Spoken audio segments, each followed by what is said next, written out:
Good bye Bangladesh, চলে যাইতেছি, আর বাংলাদেশে মাটিতে থাকবো না। আবার ওই মোদি, মোদি তুই ভাবিস না যে আবার তোর দেশে যাইতেছি। আমি যাবো চান্দের দেশে, বলছো? চান্দের দেশে যাই আর ওই থাকবো। এই বাংলাদেশ আছে না, বাংলাদেশ, এই বাংলাদেশ তোরে দিয়ে দেবো। আর এই ভারত, এই বিজেপি যারা আছে, বুঝছো, তোকে নামে এটা লিখকে দিয়ে দেবো। তোকে বলে এই সংখ্যালঘু নির্যাতন করে বলে বাংলাদেশের মুসলিম ভাইরা, তোরা দিয়ে এই ওই যে আরেকটা কি কয় হকার মিডিয়া, কলকাতার হকার মিডিয়া আছে না, ওর নাম কি, যাই হোক ওর নাম নাম লইলি মানে বিপদ আছে।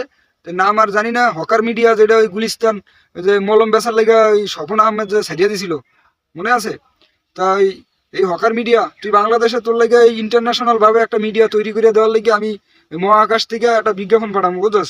তা আমি এই মহাকাশে পাড়ি দিয়ে চাঁদের দেশে যাবো, চাঁদের দেশে জায়গা করবো, বাড়ি করবো, ঘর করবো, এনে থাকবো। এই বাংলাদেশ আর থাকবো না, এই বাংলাদেশ